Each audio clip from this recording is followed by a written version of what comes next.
जवाबदेही के नाम पर सवालों की लंबी डोर हो, जब वादों की भीड़ में सिर्फ दावों का शोर हो, जब झूठ की फुसफुसाहट में चीखें भी गुम हो जाती हो, सच की जान की कीमत ज़बां की बेड़ियां चुकाती हों।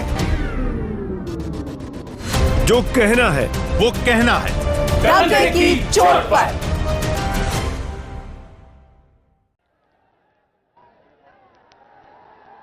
गाजीपुर राजा गाजी का नगरी है।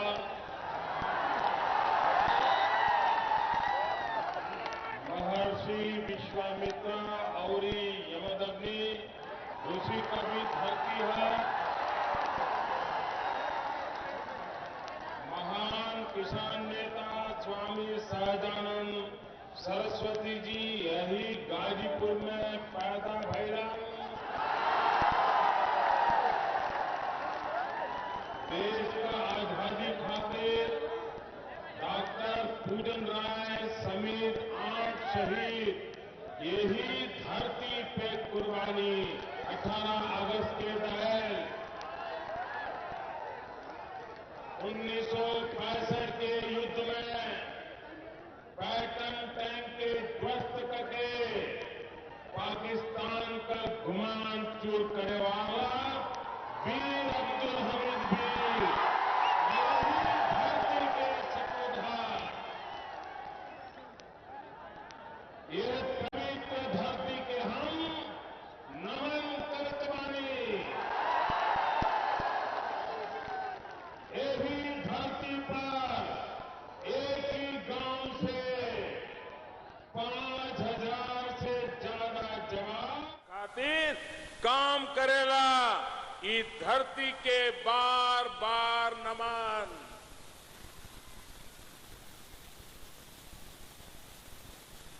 मंच पर विराजमान केंद्र में मंत्री परिषद के मेरे साथी, देश के रेलवे मंत्री श्रीमान सुरेश प्रभु जी, केंद्र में मंत्री परिषद के मेरे साथी और इसी धरती के संतान श्रीमान मनोज सिन्हा जी,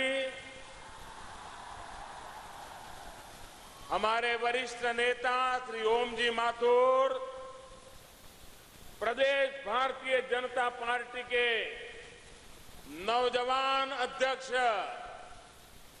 और लगातार मुस्कुराने वाले अध्यक्ष श्रीमान केशव प्रसाद मौर्य,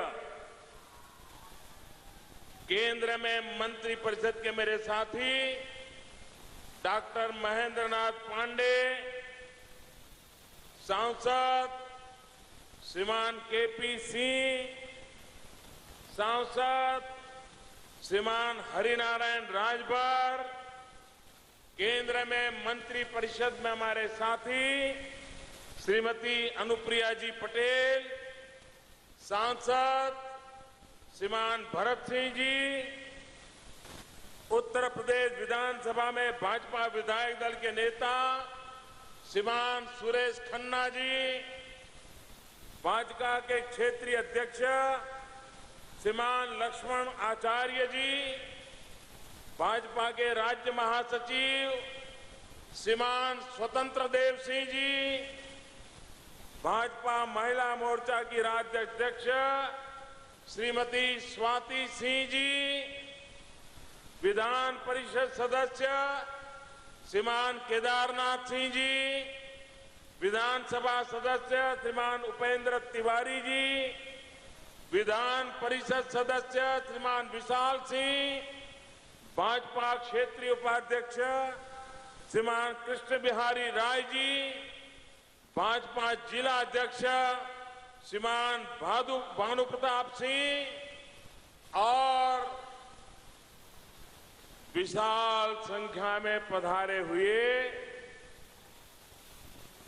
गाजीपुर की गर्जना पूरा देश में पहुंचाने वाले मेरे प्यारे भाई और बहनों,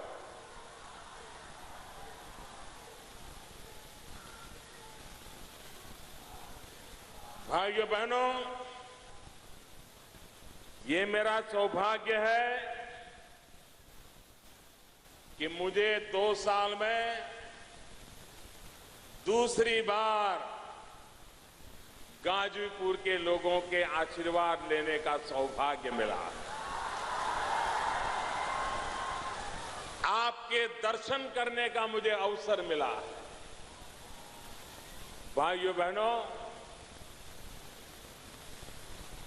2014 में जब चुनाव चरम सीमा पर था, मतदान की तैयारियां चल रही थी और 9 मई को मैं गाजीपुर आया था और मैंने कहा था मुझ पे भरोसा करो। मैंने कहा था मेरा छोटा भाई चुनाव लड़ रहा है।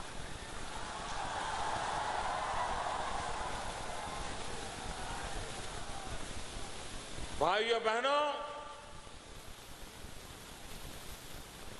आप लोगों ने जो प्यार दिया, आप लोगों ने मेरे शब्द पर जो भरोसा किया और आपने न सिर्फ गाजीपुर से मनोज सिन्हा दिए हैं, लेकिन पूरे हिंदुस्तान ने भावी हिंदुस्तान के निर्माण का एक बहुत बड़ी मजबूत नींव रखने का काम पिछले लोकसभा के चुनाव में किया। अगर उत्तर प्रदेश 2014 के चुनाव में पूर्ण बहुमत वाली सरकार बनाने में मदद न करता तो भाइयों बहनों, न कोई भ्रष्टाचारियों को चिंता होती, न काले धन वालों को चिंता होती।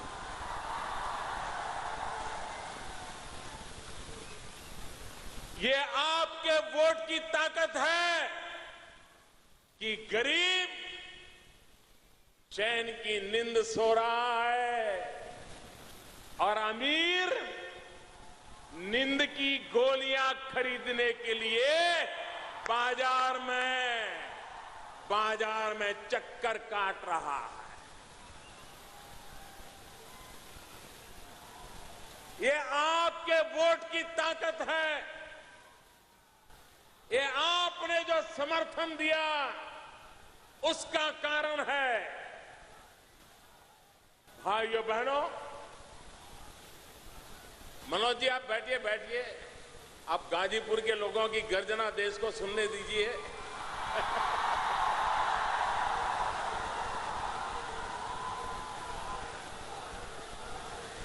मैं आपका प्यार मेरे सर आंखों पर, मेरे प्यारे भाइयों बहनों, मेरे सर आंखों पर।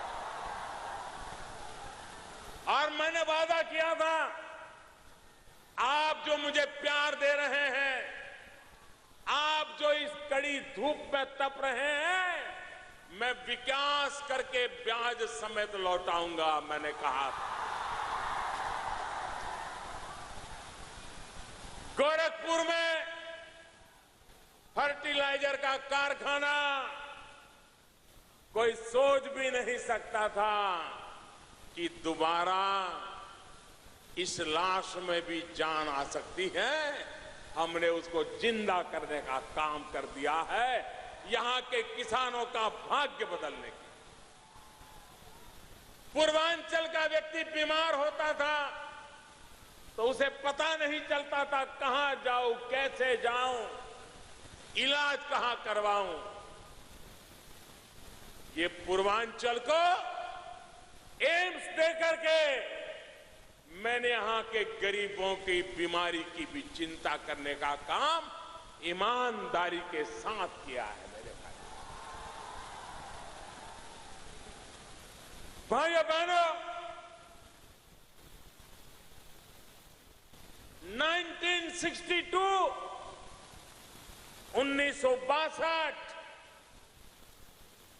पंडित नेहरू भारत के पहले प्रधानमंत्री, आज उनकी जन्म जयंती है। उत्तर प्रदेश से अनेक प्रधानमंत्री मिले देश को। पंडित नेहरू पहले प्रधानमंत्री थे।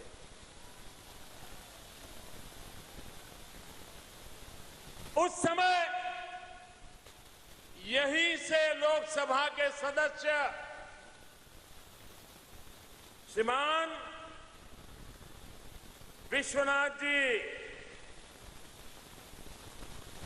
उन्होंने संसद में खड़े होकर के भाषण किया था। विश्वनाथ जी ने भाषण करते हुए उनकी आंखों में से आंसू की धारा बह रही, और विश्वनाथ जी ने कहा था कि पंडित जी, आप उत्तर प्रदेश से चुन करके आए हो, आप उत्तर प्रदेश से प्रधानमंत्री के पद पर पहुंचे हो, लेकिन उसी उत्तर प्रदेश में एक पूर्वांचल है, एक पूर्वी उत्तर प्रदेश है, वहां गरीबी इतनी भयानक है कि यहां के लोग गोबर में से गेहूं के दाने चुन चुन करके निकाल करके धो करके अपना पेट भरते हैं। प्रधानमंत्री जी, ये भाषण 1962 में पंडित नेहरू के सामने गाजीपुर के सांसद विश्वनाथ प्रताप जी ने किया था। भाइयों बहनों, तब पूरी संसद की आंख में आंसू थे। हर कोई इस परिस्थिति का बयान सुनकर के हिल गया था, और तब जाकर के पंडित नेहरू जी ने एक पटेल कमेटी बनाई थी। वे पटेल गुजरात से थे, एच.एम. पटेल था, उनकी एक कमेटी बनाई थी। उस कमेटी ने रिपोर्ट दिया था इस इलाके की भलाई के लिए क्या क्या करना। भाइयों बहनों, पंडित जी चले गए, उसके बाद जो भी प्रधानमंत्री चले गए। मैं उत्तर प्रदेश से 9वां नंबर का प्रधानमंत्री हूं, 9वां। मेरे पहले 8 आ गए। भाइयों बहनों, वो रिपोर्ट डिब्बे में बंद रहा, कुछ नहीं हुआ। भाइयों बहनों, आज मैंने 14 नवंबर जानबूझ करके चुनी है यहां आने की, क्योंकि पंडित जी के जन्मदिन पर देश को गुमराह करने वाले लोगों को पता चले कि 62 में जो बात हुई थी, 2016 में मेरे आने तक आपने उस पर नजर नहीं की थी। और इसलिए पंडित जी, आपकी आत्मा जहां भी हो, पंडित जी आपकी आत्मा जहां भी हो, 1962 में इन गरीब लोगों के लिए उनकी आशा अपेक्षाओं को कागजों की फाइल में दबोच करके आप चले गए। भले आप चले गए, आपका दल भले ही मुझे गालियां देता हो, आपके दल के नेता, आपके परिवार के नेता मुझ पर झूठे झूठे आरोप लगाते हो, तो भी पंडित जी आपके जन्मदिन पर ही वो अधूरा काम आज मैं पूरा करने की शुरुआत कर रहा हूं। पंडित जी, आपको ऐसी श्रद्धांजलि इससे पहले किसी ने नहीं दी होगी जो आज उत्तर प्रदेश का एक एमपी आपको दे रहा है। भाइयों बहनों, 62 में कहा गया था कि गंगा जी पर पुल बना करके एक रेल की पटरी डाल दी जाए ताकि इस इलाके को विकास का अवसर पैदा हो। भाइयों बहनों, सरकारें आई गई, नेता आए गए, सभाएं हुई, तालियां बजी, वोट बटोरे, लेकिन मां गंगा को पार करने के लिए कोई व्यवस्था नहीं। आज मुझे खुशी है और मैं मनोज सिन्हा जी को, सुरेश प्रभु जी को, भारत के रेल विभाग को हृदय से अभिनंदन करता हूं कि आज अभी थोड़ी देर पहले सरकार के एक कार्यक्रम में मुझे उसका शिलान्यास करने का अवसर मिला है और आपने टीवी पे देखा होगा, काम शुरू हो गया। अभी आपको पर्दे पर दिखाया होगा, काम शुरू हो गया। और भाइयों बहनों, समय सीमा में मैं काम पूरा करके रहूंगा, ये भी मैं आपको बताता हूं। भाइयों बहनों, यहां के मेरे किसान भाई बहन, एक जमाना था आप कन्नौज से भी अच्छे इत्र की पैदावार करते थे, सब चला गया। मुझे दोबारा वो रौनक लानी है। मेरे किसानों की जिंदगी में एक नई ताकत पैदा करनी। यहां जो सब्जी पैदा होती है, उत्तम प्रकार की सब्जी पैदा होती है, मां गंगा की कृपा से उस पर एक विशिष्ट स्वाद होता है। अगर उसको पहुंचाने का प्रबंध हो जाए, बिगड़ने से बचाने की, संभालने की व्यवस्था हो जाए, तो बंगाल और आसाम तक यहां की सब्जी खाने के लिए लोग लालायित है। यहां के किसान को वो वहां से पैसा देने को तैयार है। हमने एक व्यवस्था की है पेरिशेबल गुड के लिए, जहां ये आप सुरक्षित अपनी पैदावार रख सकते हैं, बिगड़ने से बचा सकते हैं और सही दाम मिलने पर आप उसको बाजार में बेच सकते हो। मेरे किसान का कोई शोषण न कर पाए, इसकी व्यवस्था की है। भाइयों बहनों, प्रधानमंत्री फसल बीमा योजना पहली बार हिंदुस्तान के किसानों को हमने ऐसी प्रधानमंत्री फसल बीमा योजना दी है, जिस फसल बीमा योजना के द्वारा मेरे प्यारे भाइयों बहनों, किसान बहुत ही मामूली पैसों से, मामूली चाय कॉफी का खर्चा निकाले उतने पैसों से वो अपना फसल बीमा ले सकता है और बाकी जो रकम भरनी है वो सरकार भरेगी।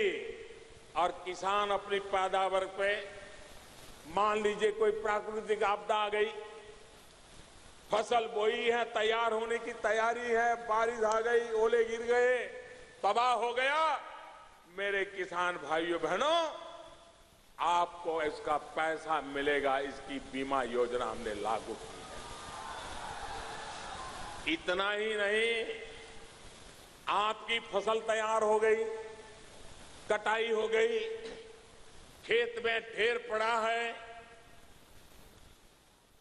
अभी ट्रैक्टर आना बाकी है, बाजार में जाना है, सब कुछ तैयार हो गया और अचानक ओले गिर गए, अचानक बारिश आ गई। कटाई होने के बाद कोई देखने को तैयार नहीं होता था। हमने ऐसी फसल बीमा योजना लागू की है कि कटाई के बाद 15 दिन तक अगर खेत में उसका ढेर पड़ा है पैदावार का और कोई नुकसान हो गया तो भी मेरे किसान को बीमा का पैसा मिलेगा। ये काम हमने इतना ही नहीं मेरे भाइयों बहनों, कभी कभार हम तय करते हैं कि भाई मई जून में बुआई करेंगे, बारिश आएगी, नहीं आई, बुआई नहीं कर पाए। फिर 15 दिन इंतजार किया, बारिश नहीं आई, बुआई नहीं कर पाए। फिर महीना इंतजार किया, बारिश नहीं आई, बुआई नहीं हुई। अब मुझे बताइए, जून जुलाई अगस्त तक बुआई नहीं होगी तो वो बेचारा किसान बुआई भी नहीं कर पाएगा। फसल पैदा होने का तो सवाल ही नहीं है और फसल का बर्बाद होने का तो कारण ही नहीं है। किसान का खेत ऐसा ही सूखा पड़ा हुआ है। ऐसे समय किसान क्या करेगा? पहली बार ऐसी फसल बीमा योजना हम लाए हैं कि अगर प्राकृतिक कारण से किसान बुआई नहीं कर पाया तो भी हिसाब लगा करके उसको फसल बीमा का पैसा दिया जाएगा, ताकि मेरे किसान को कभी मुसीबत झेलनी न पड़े। भाइयों बहनों, ये सरकार गांव के लिए है, गरीब के लिए है, किसान के लिए है। मेरे प्यारे भाइयों बहनों, हिंदुस्तान में धन की कोई कमी नहीं है, लेकिन धन कहां पड़ा है वो समस्या है।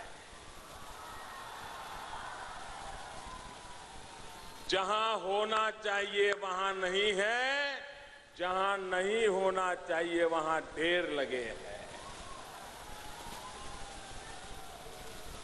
मुझे बताओ भाइयों बहनों, 2014 में 9 मई को मैं यहां आया था। मैंने आपको वादा किया था कि जो भ्रष्टाचार चल रहा है, मैं इस भ्रष्टाचार के खिलाफ लड़ाई लड़ूंगा। मैंने कहा था कि नहीं कहा था? आपने मेरी बात को सुना था कि नहीं सुना था? आपने मुझे भ्रष्टाचार के खिलाफ लड़ाई लड़ने के लिए प्रधानमंत्री बनाया कि नहीं बनाया? मुझे बताइए, आपने जो मुझे कहा वो मुझे करना चाहिए कि नहीं करना चाहिए? करना चाहिए कि नहीं करना चाहिए? अगर मैं 500 रुपए की नोट बंद करता हूं, मैं 1000 की नोट बंद करता हूं, तो आपने जो काम कहा है वही कर रहा हूं कि नहीं कर रहा हूं? आप मुझे बताइए भाइयों बहनों, सबके सब लोग हाथ ऊपर करके, ताली बजा करके देश को बताइए, ये भ्रष्टाचार खत्म होना चाहिए। ये 500,000 रुपये लूटने वालों का रुपया कागज बन जाना चाहिए। इसके लिए जो कष्ट होगा आप झेलेंगे, मुसीबत झेलेंगे, तकलीफ सहन करेंगे। मेरे प्यारे भाइयों बहनों, जब गांव का व्यक्ति भी देश की ईमानदारी के लिए इतना कष्ट झेलने के लिए तैयार है, मुझे विश्वास है हिंदुस्तान में अब बेईमानों के लिए कोई चारा नहीं बचा। भाइयों बहनों, मैं ये जानता हूं, मेरे प्यारे भाइयों बहनों, मैं जानता हूं आपको तकलीफ हो रही है। ऐसा नहीं है कि आपको तकलीफ नहीं हो रही है। आप मुझे बताइए, घर में शादी हो, बारात आने वाली हो, धूमधाम से शादी करनी हो, बच्चा भी शहर में थोड़ा कमाने लगा हो, तो अपना भी मन करता है कि घर की दीवारों पे जरा अच्छा कलर वलर लगवाएं। लगवाते हैं कि नहीं लगवाते हैं? अगर कलर लगवाते हैं, अच्छा करने के लिए लगवाते हैं ना, लेकिन उस कलर की गंध हफ्ते 10 दिन तक रहती है कि नहीं रहती है? वो कलर की गंद के कारण रात को नींद खराब होती है कि नहीं होती है? लेकिन चूंकि बारात आने वाली है, इसलिए हम दीवार में से गंद आने के बावजूद भी अच्छे कलर करवाते हैं कि नहीं करवाते हैं? तकलीफ होती है कि नहीं होती है? कोई भी काम करो भाई, तकलीफ तो थोड़ी बहुत होती है। हां, इरादा नेक होना चाहिए। मेरे प्यारे गाजीपुर के भाइयों बहनों, ये जो मैं कर रहा हूं, आप मुझे ताली बजा करके जवाब देना। ये जो मैं कर रहा हूं, देश की भलाई के लिए कर रहा हूं,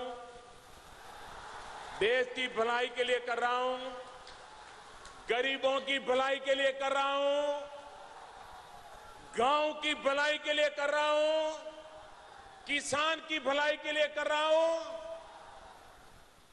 जो राजनीतिक दल बहुत परेशान है,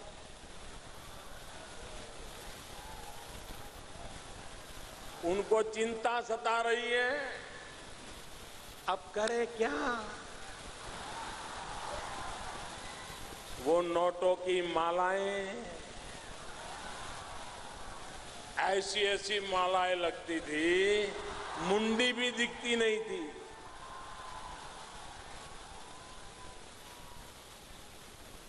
ऐसे ऐसे आप कभी अखबार में हम पढ़ते थे कि किसी मध्य प्रदेश में किसी सरकारी बाबू के घर में इनकम टैक्स वाले गए तो बिस्तर के नीचे से 3 करोड़ रुपया निकला।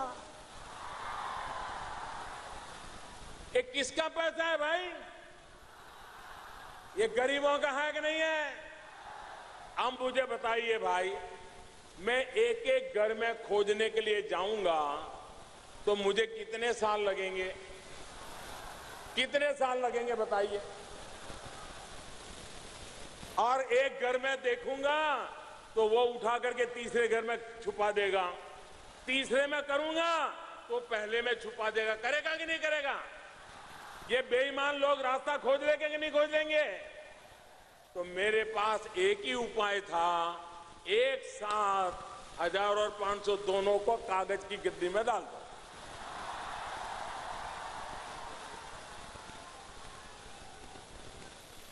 मुझे बताइए, सब बराबर के हो गए कि नहीं हो गए भाई? गरीब अमीर सब समान हो गए कि नहीं हो गए? कुछ लोगों को तकलीफ हो रही है, जो सामान्य ईमानदार नागरिक को उसको जो मुसीबत हो रही है, तकलीफ हो रही है, उसकी मुझे भरपूर पीड़ा है मेरे भाइयों बहनों, बहुत पीड़ा है। मैं रात रात जग करके आपकी तकलीफ कम हो इसके लिए जितना भी मेरे से हो सकता है मैं कर रहा हूं, करता रहूंगा। लेकिन कुछ लोगों को तो जरा ज्यादा तकलीफ हो रही है। ये वो लोग नहीं है, ये कुछ ही लोग हैं, खुद बोलते नहीं हैं, खुद तो मुस्कुराते हैं।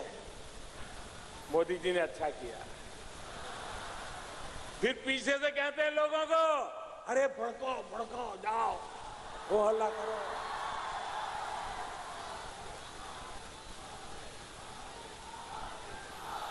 मैं आज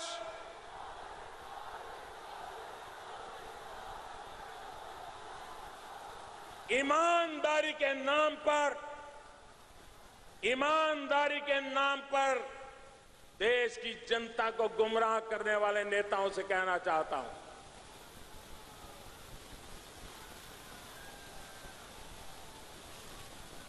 आप में हिम्मत हो तो पब्लिकली बताओ कि 500 और 1000 का नोट चलना चाहिए, भ्रष्टाचार चलना चाहिए, काला धन चलना चाहिए, बेईमानी चलनी चाहिए। बताओ,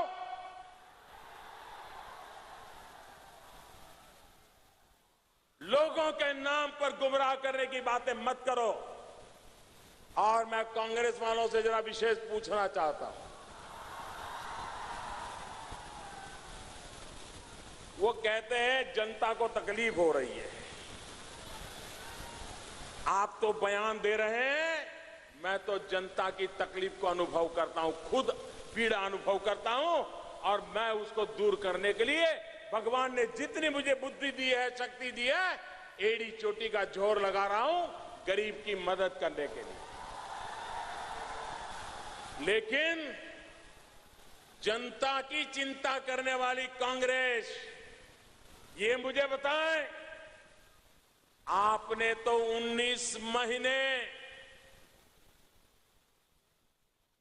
आपातकाल लगा करके, इमरजेंसी ला करके इस देश को जेल खाना बना दिया था। हिंदुस्तान के देश के लिए मरने जीने वाले लाखों लोगों को 19 महीने तक आपने जेल के सलाखों के पीछे बंद कर दिया था। आप कांग्रेस वालों ने हिंदुस्तान में, उस जमाने में आपकी पुलिस लोगों के घर जाती थी, तुम्हारा वारंट निकलने वाला है, और वो बेचारा हाथ पैर जोड़ता था और वो कहता था 1 लाख रुपया दो, वारंट नहीं निकलेगा। इस देश के करोड़ों लोगों से जेल में बंद कर देंगे इस नाम से। करोड़ों रुपए ऐंठ लिए थे आपके नेताओं ने, कार्यकर्ताओं ने। आपने हिंदुस्तान के अखबारों पर ताले लगा दिए थे। आपने हिम्मत करने वाले अखबारों को जेल के सलाखे के पीछे एडिटरों को डाल दिया था। आपने पूरे हिंदुस्तान को जेल खाना बना दिया था। अरे कोई बोले भी तो भी उसको जेल के दरवाजे दिखाई दिए देते थे। और किस काम के लिए? क्या ये सारा काम आपने भ्रष्टाचार को खत्म करने के लिए किया था? क्या ये आपने गरीबों की भलाई के लिए किया था? देश को याद है, इलाहाबाद की कोर्ट ने श्रीमती इंदिरा गांधी को पार्लियामेंट मेंबर से हटा दिया, कानून हटा दिया, तो सिर्फ और सिर्फ आपके प्रधानमंत्री इंदिरा गांधी की गद्दी बचाने के लिए 19 महीने आपने देश को जेल खाना बना दिया था। मुझे पूछ रहे हो? मेरे भाइयों बहनों, मेरा निर्णय जरा कड़क है। और मैं जब छोटा था ना, तो जो गरीब लोग होते थे वो मुझे खास कहते थे कि मोदी जी चाय जरा कड़क बनाना।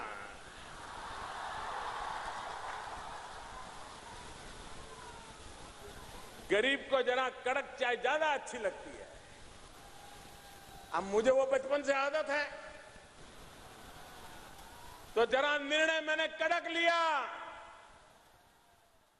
अब गरीब को तो कड़क चाय भाती है, लेकिन अमीर का मुंह बिगड़ जाता है।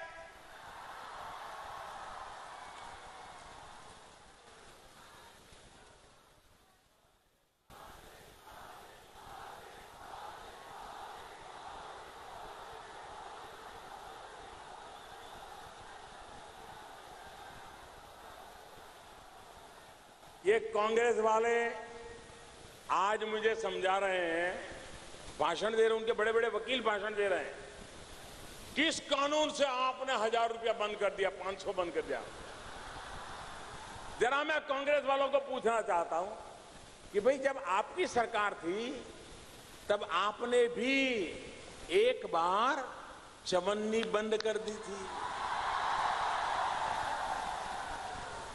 वो चवन्नी बंद कर दी थी तब कौन सा कानून था, जरा मुझे बताओ। किसको पूछा था? ये ठीक है कि आप चवन्नी से आगे चल नहीं पाते हो, आपने अपने बराबरी का काम किया, हमने हमारी बराबरी का काम किया।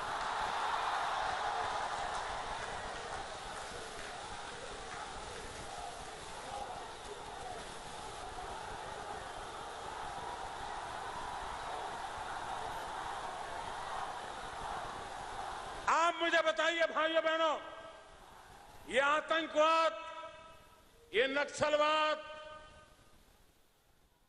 ये दिन रात बंदूकें, बम, निर्दोष लोगों को मौत के घाट उतार दिया जाए, हमारे शहीद हो, हमारे नौजवान, जिंदगी के सारे सपने तो अभी बाकी हो, मां भारती के लिए बलि चढ़ जाए। ये आतंकवाद को पैसा कौन देता है? ये नक्सलवाद के पास रुपये कहां से आते हैं? ये उग्रवाद के पास पैसे कहां से आते हैं? भाइयों बहनों, सीमा पार से हमारे दुश्मन वहां पर नकली नोटे छाप छाप करके हमारे देश में घुसेड़ रहे हैं। मुझे बताइए, क्या ये दुश्मनों की चाल चलने देनी चाहिए? ये दुश्मनों की चाल खत्म होनी चाहिए कि नहीं होनी चाहिए? मैं उन नेताओं से सवाल पूछना चाहता हूं, आतंकवाद के खिलाफ लड़ाई लड़ने के लिए, नक्सलवाद के खिलाफ लड़ाई लड़ने के लिए, उग्रवाद के खिलाफ लड़ने के लिए ये जाली नोटों का खात्मा होना चाहिए कि नहीं होना चाहिए? ये जाली नोटें समाप्त होनी चाहिए कि नहीं होनी चाहिए? मुझे बताइए, 500 और 1000 की नोट पर अगर मैं हमला न बोलता तो ये जाली नोटें कभी खत्म हो सकती थी क्या? सामान्य मानवी को पता चलेगा कि कौन सी सही कौन सी नकली? इसी से वो कारोबार चलाते थे। और भाइयों बहनों, जब से 500 और 1000 नोटों पर हमला बोल दिया है, ये परेशान है, पेमेंट नहीं कर पा रहे, पेमेंट। भाइयों बहनों, कुछ अफवाहें फैलाई जा रही है, गृहिणी को भड़काया जाता है कि देखो, तुमने तो बेटी की शादी के लिए घर में से 2 रुपया, 5 रुपया, 25 रुपया बचा बचा बचा करके बेटी 20 साल की हुई, तुमने पैसा जमा किया, अब ये मोदी सारे पैसे ले गया। मेरी माताएं बहनें, जब तक तुम्हारा ये भाई जिंदा है,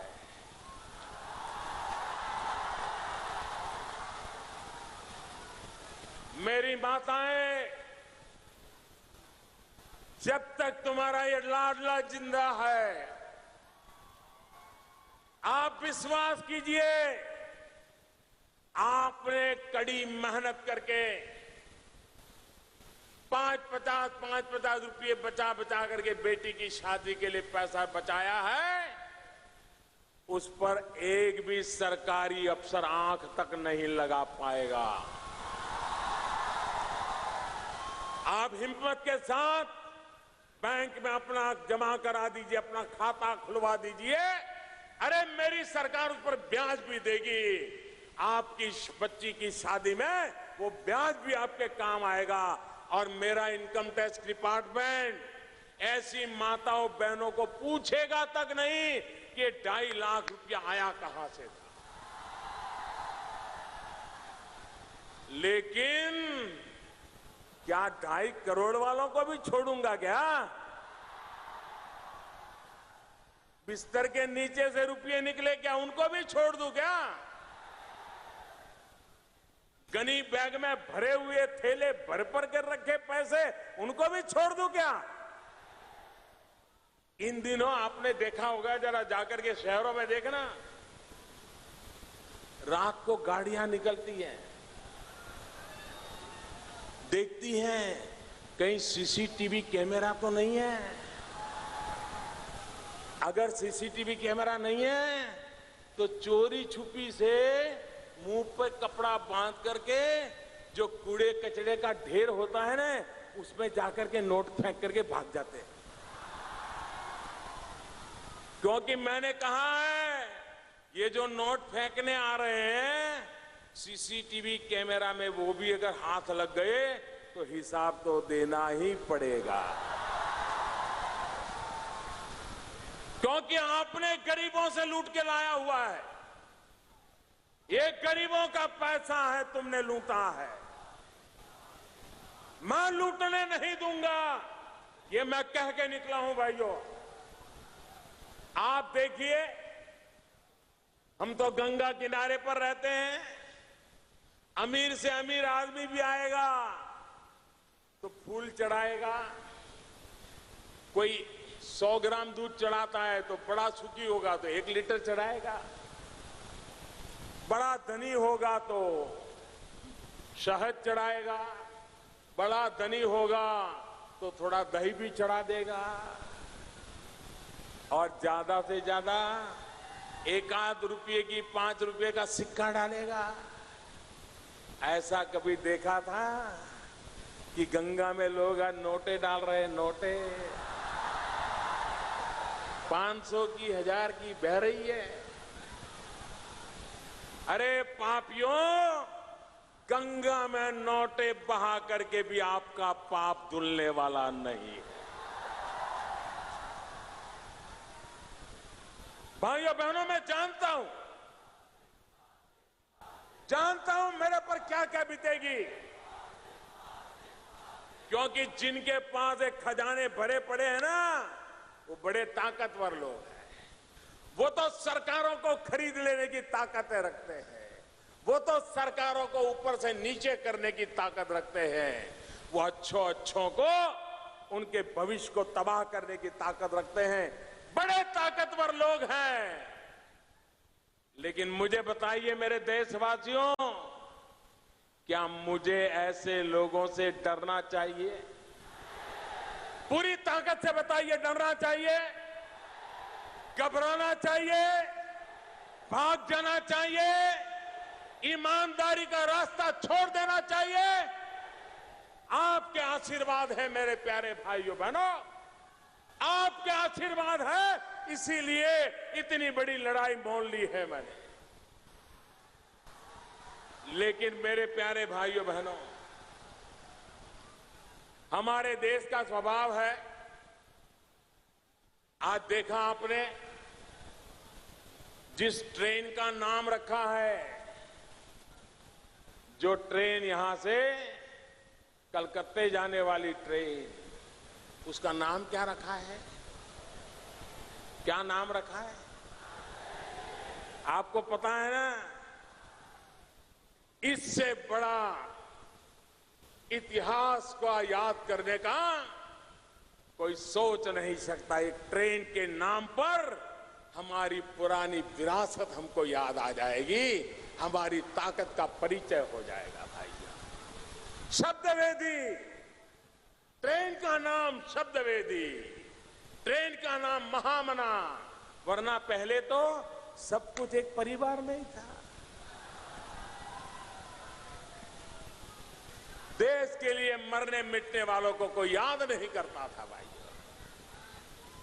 ये शब्दवेदी भाइयों बहनों आपके लिए एक नए विकास के युग का अवसर लेकर के आया है। भाइयों बहनों,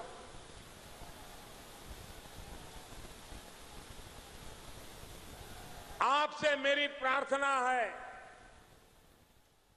और इस गाजीपुर की जनता के माध्यम से देश के लोगों को भी मेरी प्रार्थना है। ये इतना बड़ा काम है नोटें बदलने का, इतना बड़ा काम है कि बेईमान लोग इसका फायदा ना उठा जाए, इतना बड़ा काम है कि सही लोगों को सही हक मिले।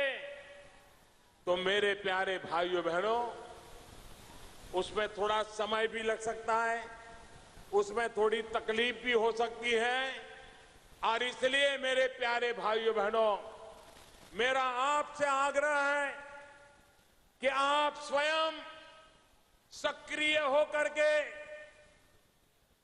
गांव-गांव लोगों को धैर्य दें, विश्वास दें।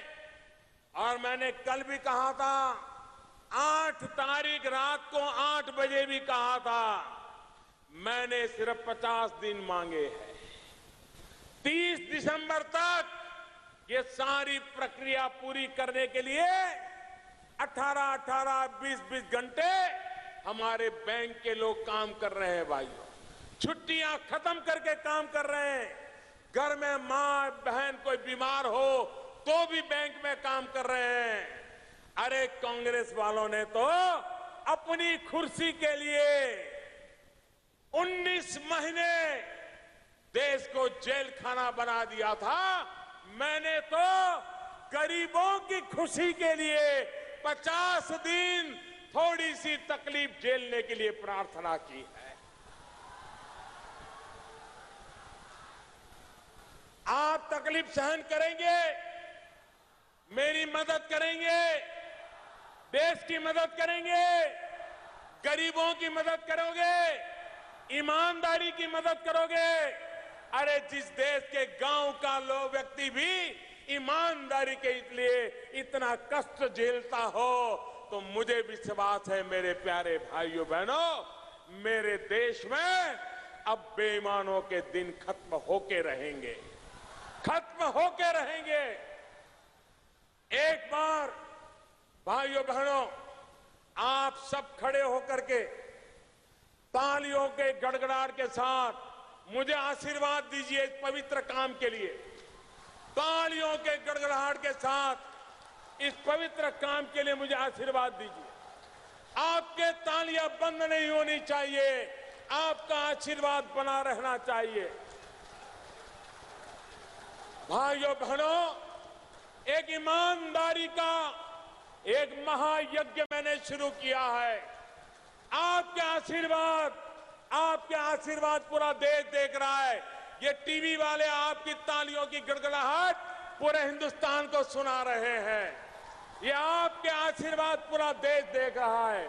हिंदुस्तान का पूर्वांचल, मेरे देशवासियों देखिए, ये गरीबों की अमीरी देखिए। मेरे देशवासियों, ये गरीबों की अमीरी देखिए। ये वो भूमि है जहां से पंडित नेहरू के सामने कहा गया था कि गोबर में से गेहूं निकाल करके धो करके खाना पड़ रहा है। ऐसे गरीब इलाके के लोग ईमानदारी के उत्सव में आशीर्वाद दे रहे हैं। गरीब हमारे साथ है। फिर एक बार तालियां बजाइए भाइयों, देश को पता चले, झूठ फैलाने वालों को पता चले। ईमानदारी के उत्सव में रुकावटें डालने वालों को पता चले ये लड़ाई है, ईमानदारी के लिए है। ये लड़ाई है, देश को बेईमानी से खत्म करने के लिए लड़ाई है। आइए मुझे आशीर्वाद दीजिए, फिर एक बार आशीर्वाद दीजिए। मां गंगा को याद करके आशीर्वाद दीजिए, तालियों के गड़गड़ाहट से आशीर्वाद दीजिए। बहुत बहुत धन्यवाद आपका, बहुत बहुत धन्यवाद। परिवर्तन यात्रा की पहली रैली प्रधानमंत्री मोदी की गाजीपुर से इसकी शुरुआत की है। बहुत अहम 14 नवंबर का दिन और सबसे पहले सीधा हमला बोला कांग्रेस पर। कहा कि नेहरू को ऐसी श्रद्धांजलि किसी ने नहीं दी जिस तरह की मैंने दी है। तमाम मुद्दों को छुआ गाजीपुर में इस रैली को करते हुए। नोटबंदी को लेकर प्रधानमंत्री ने कहा कि 50 दिन मुझे दे दीजिए और फिर उसके बाद देखिए किस तरीके का परिवर्तन होगा। महिलाओं को साथ ही साथ संबोधित करते हुए सीधे तौर पर कहा कि उनको डरने की जरूरत है जिन्होंने काला धन छुपाया है। माताओं और बहनों को डरने की जरूरत नहीं है, कोई इनकम टैक्स वाला उन्हें परेशान नहीं करेगा। नोटबंदी के जरिए प्रधानमंत्री ने कहा कि मैं जनता का ही काम कर रहा हूं। अपनी रैली के जरिए तमाम बातों का जिक्र तो किया, लेकिन साथ ही साथ नोटबंदी को लेकर भी जनता को, लोगों को संदेश दिया। इसके अलावा आपको बताएं कि बहुत अहम यात्रा ये इसलिए है क्योंकि उत्तर प्रदेश चुनाव मुलायम से पहले प्रधानमंत्री मोदी ने किया शक्ति प्रदर्शन और जहां पर कोई नेता नहीं पहुंचता, प्रधानमंत्री ने कहा कि वो यहां पर आए हैं। तमाम अहम परियोजनाओं का उद्घाटन किया उन्होंने, जिनका बहुत लंबे समय से इंतजार था। पूर्वांचल में विकास का एजेंडा ही मुख्य तौर पर रहेगा बीजेपी के लिए, यह भी दिखाने एक तरीके से कोशिश की है।